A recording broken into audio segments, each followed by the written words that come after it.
Hey, Aaron. I heard you had a guest actually with you for today's show. That's true. Today I have my special guest Gumby with me, who'll be telling me when my confirmation stacks are ready. Will he rage? Only as Gumby can. Tim, how about you? How are you getting the cloud on the phone? Well, I'm going to have Polly call me on an actual phone to tell me how my stacks are What? doing. So stay with us on this episode of IoT All the Things Special Projects Edition.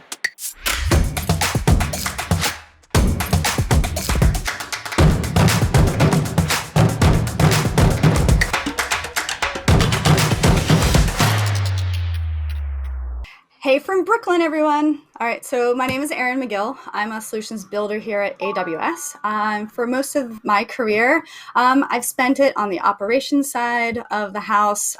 So I've built networks and systems and data centers, automating the build and packaging of software and deploying that, whether it needs to go on premises or in AWS in the cloud, or both.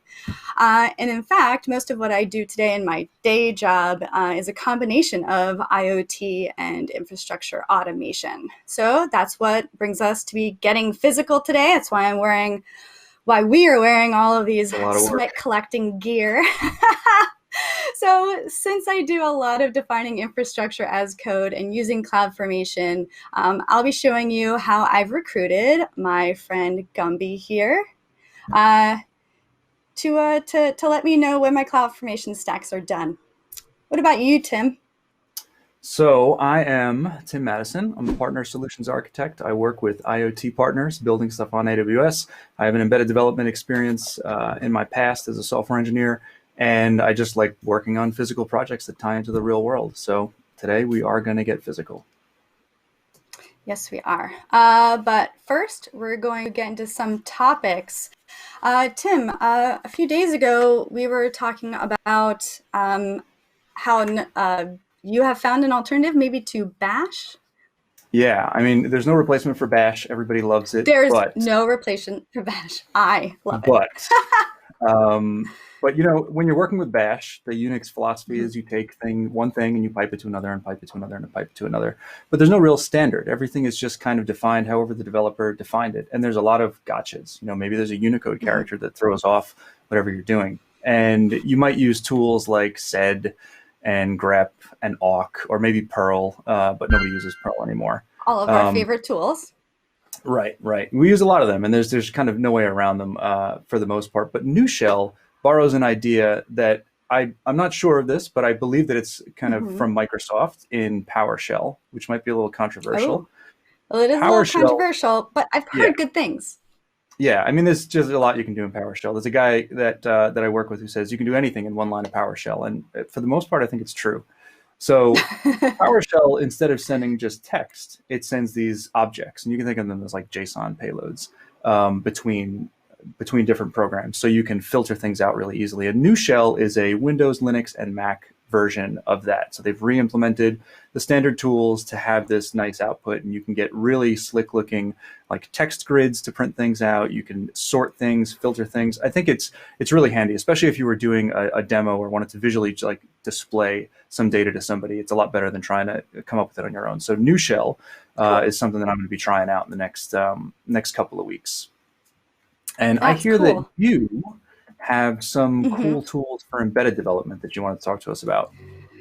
Well, I myself also have not gotten to try this out, but I did come across Rainmaker by Espressif. And a lot of the projects that I've been talking about, and some of our guests have been talking about, they've been using Espressif's ESP32 dev kit microcontroller units. So I'm using that today in my project, and with what Rainmaker brings is makes it a lot easier to kind of onboard your boards to Wi-Fi. You're on your network when you're developing, Hmm. but also brings an SDK. So today I coded in C. This makes it a lot easier to do a lot of the boilerplating of setting up your code base and pushing it to your microcontroller. It also has a phone app on it so that you can actually interact with your code running on your microcontroller. So say you have a light attached to it or a switch, you can actually, activate that switch or that light from your phone, and it will work with your ESP32. So that's super cool. Another thing that it does is that it sets up the cloud resources for you. So you don't have to worry about setting, like, did I set the permissions right? Did I do the right resources? That will do it for you, and you can really concentrate on the project that you're working on. Yeah, Espresso's got a lot of wizardry that they built around provisioning and setting things up so your mobile app can push credentials to your device, can push the Wi-Fi configuration. They've even built an Alexa integration that works out of the box, so you don't need to do that initial plumbing. So I think it offers a lot. I haven't tried it yet. I know some people that I work with are using it, but I really want to get hands-on with it and check it out. So maybe we'll check that out in a future episode. Yep. So in the comments, if you guys as any viewers have used it, let us know what you think, what you've done with it, and how it improved your experience. But now it's time to get physical. Today, what I'm going to show you through is having something physical triggered by the cloud. And this is my friend Gumby. This is actually what we're calling the awesome contraption cloud formation notifier. So a little bit of trivia from us. I was going to call this my Rube Goldberg cloud formation notifier, but I guess outside the US, that's not as common of a phrase. I'm sure you have other phrases if you live in a different country, but that's what we use here. So Tim, all right, a little behind the scenes trivia for you all. Tim, Tim and I have not only just worked together here, but we've also worked together in previous jobs. I was the DevOps, the operation engineer that would automate the building of the infrastructures and packaging up the code and deploying it. And remember when we used to work on those CloudFormation stacks together? Oh yeah, I would launch things that you had, artisanally crafted for me. But sometimes take a while to launch, and I would forget about them and go do something else, and hours go by, and it's just sitting there waiting for somebody to come back to it and give it attention. Yeah, and I've done that myself. I will get distracted. I know I'll be waiting for something, but I want to get something else done, and then 5 hours later, I end up coming to it when it actually finished it in like 20 minutes. So what I'm going to do is I'm going to demo this right now. So I'd like to switch over and show you launching a CloudFormation stack. So in this stack, sorry about that. In this stack, I'm actually launching a stack that creates an SQS queue for me automatically.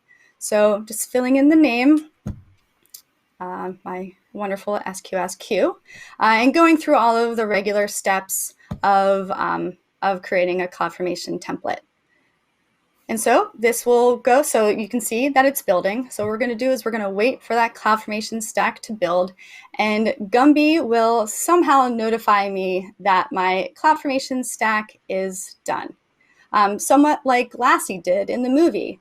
Come up to me and say, "Oh my gosh, Erin, your CloudFormation stack is done." Let me see, is it done? Lassie can just tell you anything, or Gumby can tell you anything. Look at that, see? Spinning in a circle.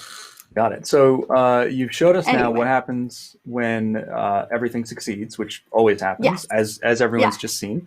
And your script, I guess, takes down our live stream and spins Gumby around. But what happens if the stack fails to launch? What does Gumby do then? Well, let me launch a stack for you.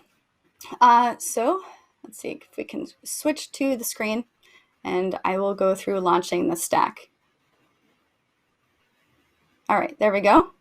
So I'm going to launch with the same CloudFormation template, an identical SQS stack. But as you'll see, I name it. I'm going to name it new SQS queue with same name. So for those of you out there, my stacks are always successful, but I wanted to show you the very rare times when it's not. So in this case, you can't have two SQS queues that have the same name. So I'm going to make this fail on purpose. This is the very few times you'll ever see that failure. We'll see. when this happens. Oh, see? There we go. Ah, see, and He that's shakes. the Gumby rage we were talking about. Yeah. Disappointed in yet another failure. But here you can see the stack ends up failing, and Gumby can tell me anything, just like Lassie. Very cool. Barn's on fire, your stack has failed, etc. So, so I'm gonna one of the give things Gumby I some wanted to time bring off. up, one of the things I wanted to bring up was that this is like incredibly useful to me. I'm going to probably use maybe not the Gumby part of it, but some notification system. But there's no default mechanism to just true. There's no default mechanism to just send you a notification when a CloudFormation stack launches. I think except you said for SNS will do it. Yeah, you can subscribe to. You can have it send a message on an SNS topic that you've subscribed to. Got it. So, but you're not using SNS. Can you show us how you did this? I'm not, and I do have an architecture diagram. There we go. So, all right, here we go. We start with CloudFormation, my favorite tool. Then I have created a Amazon Event Bridge rule. This rule watches the CloudFormation API and looks for status like any create status, creating a stack, updating a stack, executing a change set, anything like that. Once it recognizes that those actions are being taken, it then triggers a Lambda function. So the Lambda function, its whole job is to take the name of the CloudFormation template that has been launched, or the stack, excuse me, not the template, the stack, and then it creates and configures another Amazon Event Bridge rule that will run once a minute. It will run once a minute, and it will send a very static payload to this next Lambda function. That Lambda function will take that payload, which has the CloudFormation name in it, a CloudFormation stack name in it, and it will describe the stack. It will pull back the status. Once the status is any one of the completed statuses that are possible, so whether it's a success or not, it will then trigger an IoT topic. My contraption here is listening on that predefined topic, and then it gets that message off of the topic, and then based on what the message says, if it was a success or failure, it then gets Gumby going. Does the respective dance. I love it. So the event bridge rule triggers a Lambda, which then creates another rule. So it's kind of turtles all the way down. All the way down. Does it now, after that message is sent to Gumby, it probably unwires itself so that it doesn't keep making Gumby dance, which would be fun, but not what you want. It would be fun, but it is distracting. So, and sometimes we just got to get to work. So what this Lambda function does is after it recognizes that a stack has been completed, it then disables that Amazon Event Bridge rule that had triggered it, so that we aren't just continuously getting these messages, because once a CloudFormation stack is completed, that's always the status until you interact with it again, update it or delete it or relaunch it, things like that. Okay, so you're using an ESP32. I actually yes. didn't want to do this project because I haven't done anything really with motors before. I did one project with servos, but somebody else did the hardware for that. So I just needed to write the code to control them. So what's the rest of the hardware that you've got here? Okay, so we have a picture of it. I'll go through it pretty quickly. This is the full end-to-end. So you see the cable going into my Espressif ESP32 at the bottom that has that beautiful little amber light on it. And then you see my TT motor all metal gearbox. That's that blue box that has my chopstick with Gumby sitting on top of it attached to it. And then what's in between is the Adafruit DRV 8833 driver motor. That takes the signals from the ESP32 and then drives that motor. Got it. And that board can do a regular DC motor, but could do a stepper motor if you want it as well, right? Yeah, it has 2 inputs and 2 outputs, so you can either run 2 motors like the ones that I have, or you can do a stepper motor. Perfect. All right, so show us the code. Okay, so I'm just going to show the significant code. all of the rest that's out of the screen is boilerplate, setting up, listening to the topic, connecting to IoT core, and then listening to a topic. So what we have here is once a message is published to the topic, my ESP32 picks it up, sets a stack complete value, then it pulls out the message payload. Based on the message, which is the status that was sent of the CloudFormation stack. So if it was any one of the successful status, it just sends so you can see create complete, update complete, or import complete. So once it does that, it just sends a high voltage to one of the imports and a low message to the other import, and that's what gets Gumby to turn. But if it is any other status, then Gumby becomes sad. And so what it does is it sets the oh no variable, and then it sets high to one pin, low to another pin for a little bit of time, and then it does the opposite. Sends low to the other pin, to the first pin that had high, and then high to the one that was low. And so that's what gets Gumby to kind of shake his head no in his disappointed dance. Got it. So it just alternates and makes him move back and forth. Yeah. That's pretty cool. So, like I said, I didn't want to do a motor project, but you did it, and I'm sure everything worked perfectly the first time, because that's how we roll, right? Oh, yeah, of course. No, everything fails the first time you try it. Unless you're using somebody's code, it most likely will fail. But yeah, first time, at least, Tim, I don't know if this has been your experience, but I've been in tech long enough. Every time I try something for the first time, it does not go right. Yeah, if you're doing something cool, it's not going to work the first time. So what I did was, since it's like this is my first foray into working with motors at all, I wasn't really sure when things weren't working, how to even troubleshoot it. I know my systems. I know how to kind of dive in there and pull it apart and see what's working, what's not. In this case, this was all new to me. So I reached out to our series friend, Anton, who was on our previous show, to help me. So we weren't sure if my motor even worked. So what I first did, which I will show you, is I pulled my wires out, and as you can see, the blue and the green ones are the ones that are attached to my motor. And then if you can see in the board up top, so this is the ESP32. I keep saying ESPF because I am sad that summer is ending. The top left is the 3.3 volt pin. So I've attached that, I've plugged that into the positive rail. And then the top right is ground, and I put that in the negative rail. And then I directly attached my motor. And then my motor turned. Okay. So that proved actually two things. It proved that my motor worked, and it proved that my ESP32 MCU produces enough power to actually turn my motor. Okay. All right. Very systematic. Make sure the motor works. Make sure the rails are good. Then you check the driver board. And then I guess what happened? You showed Anton your final state, and he looked and said, "You've got to solder that, right?" If it's analog or power, so if you show, always solder. No, I have this second one. We didn't get there yet. What we did first was so if you see on the left-hand side of the driver motor, the yellow wire is connected to the voltage. The black wire is connected to ground. And you'll see additional white and gray wires.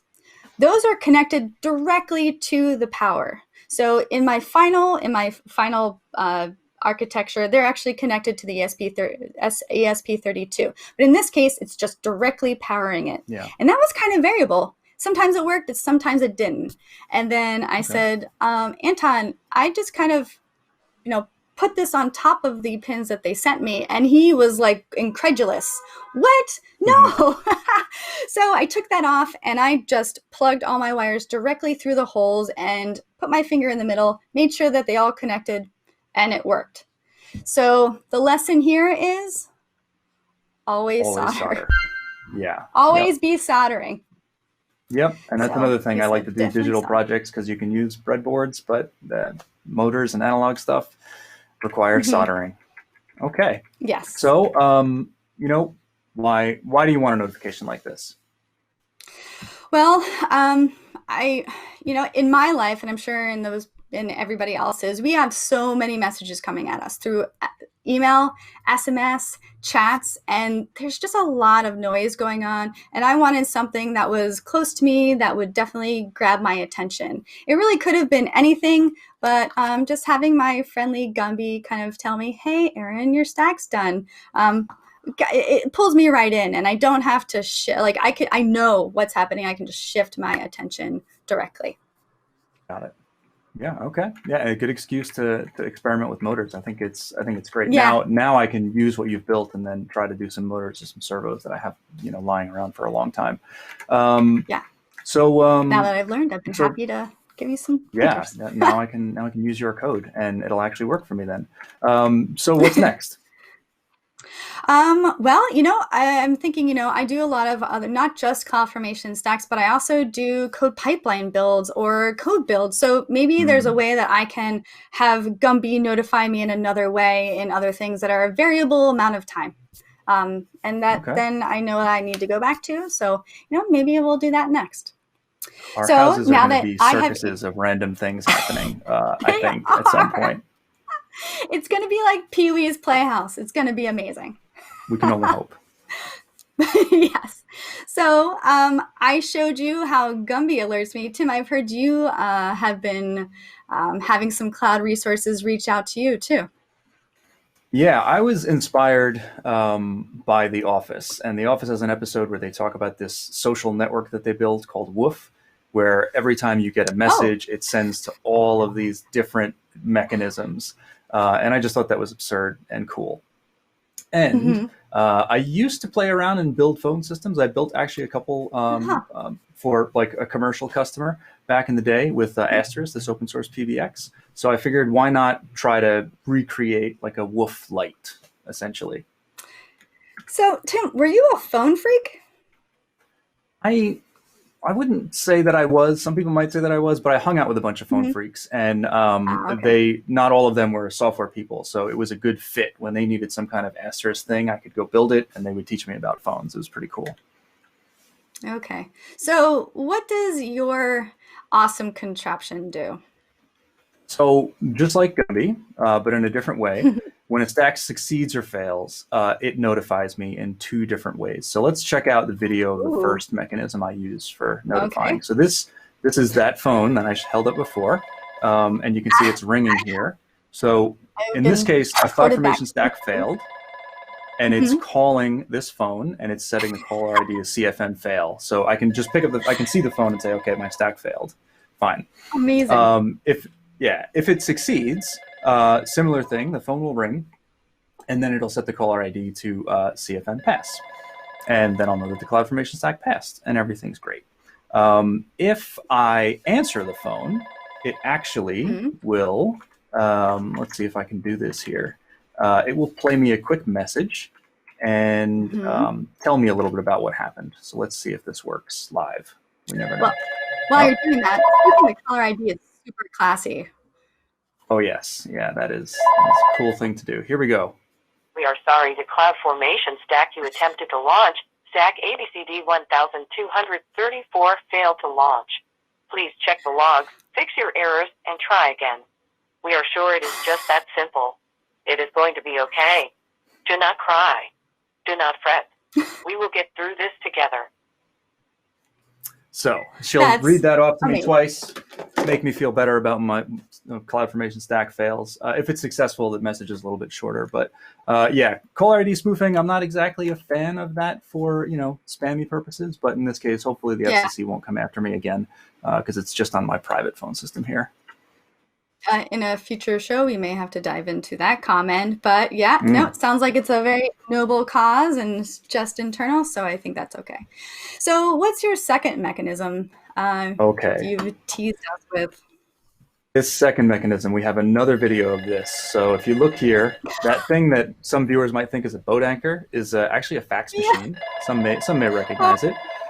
And you'll notice the time in the corner here is not real time. It's going to ramp up soon. It's I wanted to make sure that if I left and well, we'll get into that in a second. But Yes. basically, what happens So, here is I generate a fax and send it to the fax machine. That says CFN TPS, so a nod to Office Space, the TPS report. Love it. Prints out the stack formation, the cloud formation stack name, and then whether it pass or fail in block letters.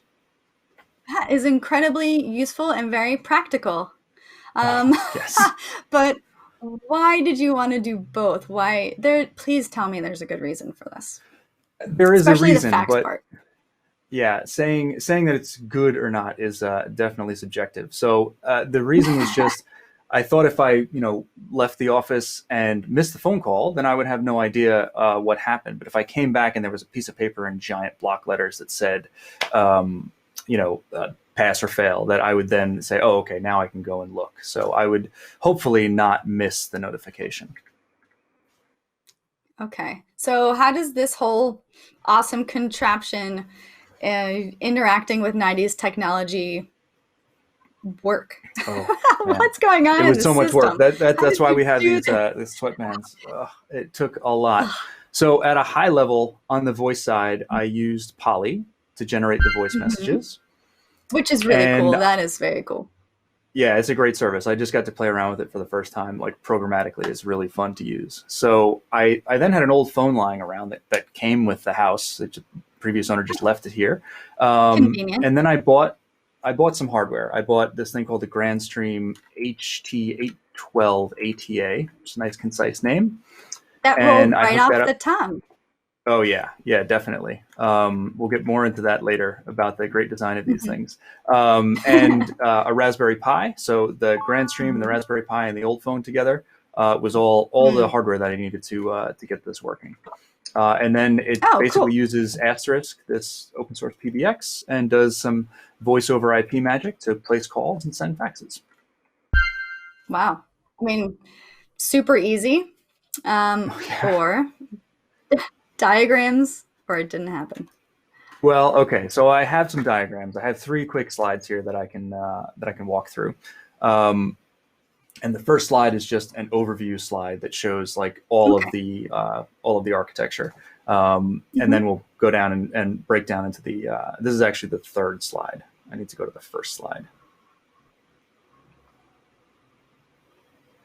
Any music on hold from my phone?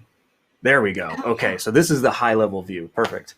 So on the left, I'm summarizing the sorcery that you did with Event Bridge to get those notifications for the stacks coming out. So I leaned heavily on that. And then I used the IoT rules engine to receive those messages and then rewrite them with a rule into the formats that these 2 Lambda functions on the right-hand side expect. Those 2 Lambda functions, which we'll get into in the next 2 slides, but those 2 Lambda functions running inside Greengrass, Asterisk is running on the Raspberry Pi, Greengrass is running on the same device. They send a message to Asterisk to tell Asterisk to place those 2 calls. So if we go... So, why do you have 2 topics here? Oh, because each one of these functions needs to have a different payload delivered to it because they need to know different things. So let's go to the next slide and I'll show you that there. So this is the Poly function. Again, running inside Greengrass. Asterisk is on the same system. And it gets the payload and it extracts the message. And in this case, the message is that entire audio that we heard. Like, we're sorry that your CloudFormation stack failed. I was going to use a local system to generate the text to speech, but it didn't sound very good. So I shipped it off to Poly to do that. So it really just do it. Yeah, I mean, and the Poly service, like, it has a lot of options to tune it. So it sounded really good when I was done. So I send that payload to Poly.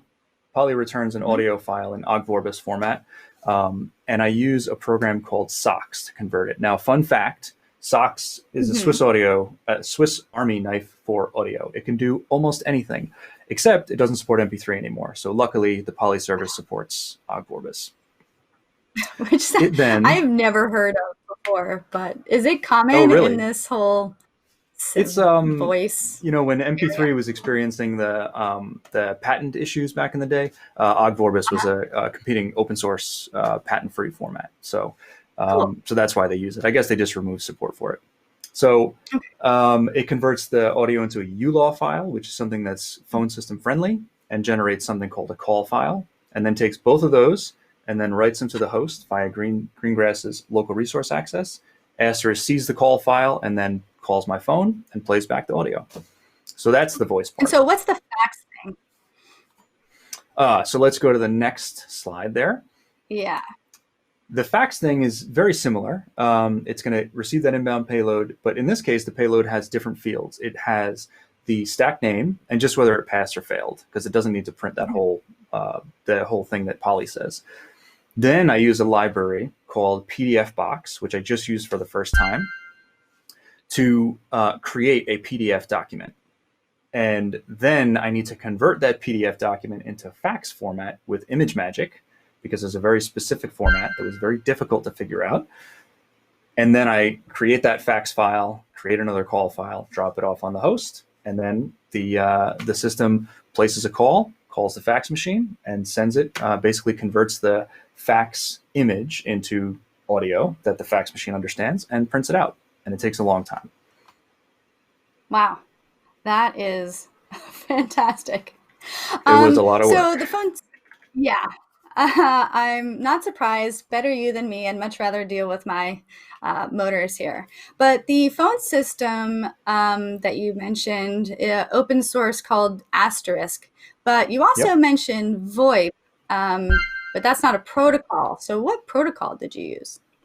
Yeah, so that the devices that are connecting to the Asterisk box, again, it's a Raspberry Pi and the GrandStream box. They communicate with a protocol called SIP. And SIP was, I think it was developed by telcos to be like their standard voice over IP protocol. It's called the Session Initiation Protocol, and it supports everything. It's a huge beast of a protocol, call waiting, call transferring, all this kind of stuff. But the GrandStream turns that into signals that are just analog phone signals for my two devices there. Okay, cool. Okay, now I really have to see, what does programming code for a phone system look like for this? So let's look at this. The Lambda functions. So we do have a comment from Alex S. Masha that says, "Dang, this belongs in a museum," and this is exactly applicable to that comment. This is all old school. Alex also asked if we have the notifications code ready yet. We're still polishing it up. We have a mission to work on that and get it out to everybody. But yeah, it'll be released in the repo. Yes, we will. So I would say the Lambda functions that do the like cloud poly interaction stuff and the PDF box stuff are much more complicated than this. But once you have those files, this is what's called Asterisk dial plan. We have a section called send fax, and it simply says when somebody enters this code, we're going to wait for a second, answer the phone, convert with ImageMagick this input PDF file to this specific format. And those options were very hard to find, but luckily pretty concise. And then we just call send fax. I had never used faxes before because who uses a fax? But sure enough, it's still there and it still works. So, and then all it does is it hangs up, and those last three extensions you see are hang up, error, and failed. They all go to the same place to just clean up the resources. And it's very similar for the voice side of things. It waits for a second, answers the phone, and then just plays back the audio file. Once it's in the right format, it can just play it back to the user. So if somebody is a glutton for punishment, just like you are, and would actually want to use a fax, assuming that they would want to do that, what would they need to know? You talked at the top of the show that you have really extensive experience doing this. So if we're just starting out, we don't have the knowledge behind us like you do. So what do they need to know? Yeah, I definitely had an unfair advantage and head start on this. As you were asking me about it earlier today, I realized that the first time I used Asterisk was either 16 or 17 years ago. So there is a lot to learn.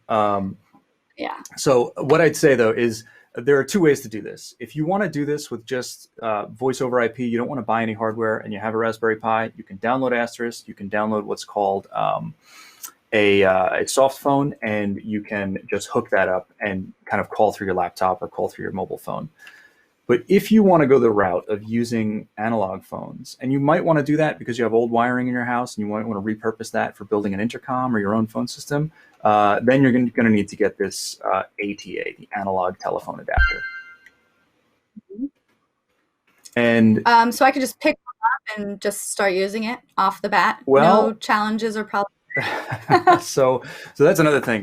Back when I was buying these things, I learned this lesson, unfortunately, very painfully. There's a couple of different kinds of ATAs and phone interfaces. So the first kind is called FXO, which stands for, or in my mind, I don't know if this is official, but in my mind, that means outgoing line.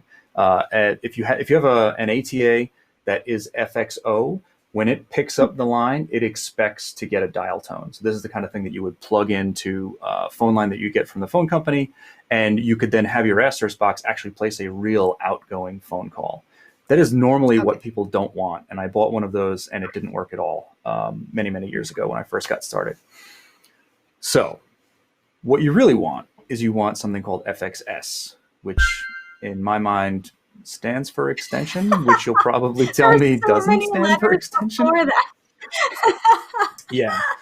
Actually, I thought about this a lot, and I think that in telco spaces, I think usually things that end with E refer to equipment, like CPE, customer premises equipment. So they wanted to make sure they didn't call it, they didn't make it end with an E. That's just a guess. I don't know for sure, but yeah, this is for an extension. Think about this as if you get an ATA and it's FXS, when something picks up the line, the ATA generates the dial tone. So if you want to be able to pick up a phone and hear a dial tone, you need an ATA that has FXS ports. That one that I mentioned before, the Grandstream HT812, is one that will do the trick for you if you just want two phones. Got it. And one last thing I'll share with people, though, when you get one of these ATAs, very quickly. So I have a very quickly. You gotta go. Yeah, sorry. When you get one of these ATAs, they have a lot of options. And when you get into them, their interfaces all look the same. It's checklist engineering at its finest. It's just a huge list of 100 options or hundreds of options with a submit button at the bottom that was designed in the 90s. They all look like that. You didn't get an old one. Don't worry. Perfect. Okay, so now it's time for all the tricks.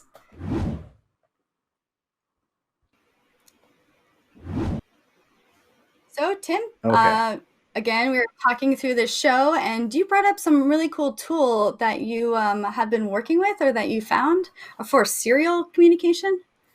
Yeah, believe it or not, I'm actually working on a project right now that is a Java project that needs to communicate with a modem, of all things, and it does it over a serial line.